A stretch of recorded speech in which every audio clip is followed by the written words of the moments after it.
তিনটি স্বপ্ন দেখা বিপদ সংকেত। এই তিনটি স্বপ্ন যদি আপনি দেখেন, বুঝবেন আপনার উপরে বিপদ আসতে যাচ্ছে, আপনি কঠিন বিপদের মুখে পড়তে যাচ্ছেন। সুতরাং আপনি আগে থেকেই সতর্ক হয়ে যাবেন। আল্লাহ পাক রব্বুল আলামিন স্বপ্নের মাধ্যমে অনেক কিছু জানিয়ে দেন। সুতরাং এই স্বপ্ন কিন্তু অনেক সময় সত্য হয়। খারাপ স্বপ্ন দেখলে কখনো আপনি মানুষের কাছে বলতে যাবেন না, কারণ আপনি যখন মানুষের কাছে বলবেন, সে কিন্তু এটা যদি কোনো উল্টাপাল্টা ব্যাখ্যা করে, সাথে সাথে সেটা বাস্তবায়ন হয়ে যাওয়ার সম্ভাবনা আছে। এজন্য খারাপ স্বপ্ন, যেগুলো ভয়ঙ্কর স্বপ্ন, এগুলো কখনো মানুষের কাছে বলবেন না। এই স্বপ্নগুলো যিনি ভালো ব্যাখ্যাকার আছেন এবং স্বপ্ন সম্পর্কে জানেন, তার সামনে করবেন। হযরত ইউসুফ আলাইহিস সালাম স্বপ্নের সবচেয়ে বড় ব্যাখ্যাদাতা ছিলেন। নবী সাল্লাল্লাহু আলাইহি সাল্লাম স্বপ্নের ব্যাখ্যা দিতেন, আবু বকর সিদ্দিক রাদিয়াল্লাহু তাআলা স্বপ্নের ব্যাখ্যা দিতেন, এবং বিখ্যাত তাবেঈ মুহাম্মদ ইবনে সিরিন, তিনি তার যুগের সবচেয়ে বড় স্বপ্নের ব্যাখ্যাদাতা ছিলেন। তিনি জানিয়ে দিয়েছেন কিছু কিছু স্বপ্ন এমন আছে যে স্বপ্নের মাধ্যমে বিপদ সংকেত আসে। নাম্বার 1, 1 নাম্বার হচ্ছে স্বপ্নে যদি কোনো ব্যক্তি সাপ দেখে, এবং বিশেষ করে স্বপ্নগুলো আপনি একেবারে রাতের বেলা, গভীর রাতে, রাতের শেষ অংশে, এই সময় স্বপ্নগুলো বাস্তব হয়ে থাকে এবং এর প্রভাব মানুষের উপরে পড়ে। দিনের স্বপ্নগুলো সাধারণত মানুষের উপরে পড়ে না।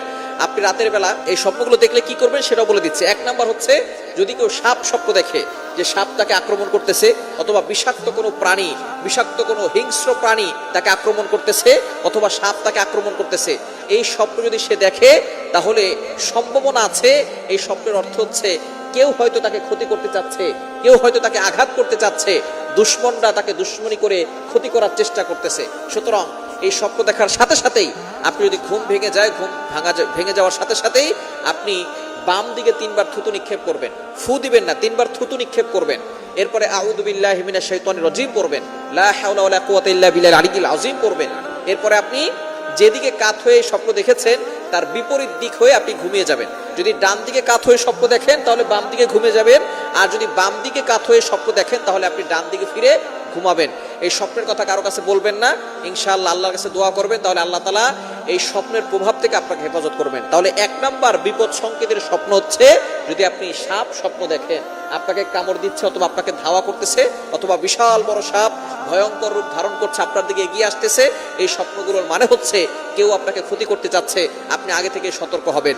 নাম্বার 2, দ্বিতীয় নাম্বার হচ্ছে, আপনি যদি স্বপ্ন দেখেন যে আপনি কোনো কুয়ায় পড়ে যাচ্ছেন, অথবা আপনি জমিনের ভিতরে গেড়ে যাচ্ছেন, জমিনের ভিতরে আপনি ধসে যাচ্ছেন, অথবা আপনি কোনো কুয়ায় পড়ে যাচ্ছেন, এরকম যদি স্বপ্ন দেখেন, তাহলে এটা হচ্ছে আল্লাহর আযাব, আল্লাহর শাস্তির ইঙ্গিত বহন করে। সুতরাং এরকম স্বপ্ন দেখলে আপনি স্বপ্ন দেখার পরে আপনি যে কাজগুলো আছে এগুলো করবেন, আর পাশাপাশি আল্লাহর কাছে জাহান্নামের আযাব থেকে, দুনিয়ার আযাব গজব থেকে আপনি আল্লাহর কাছে পানা চাইবেন। 2 রাকাত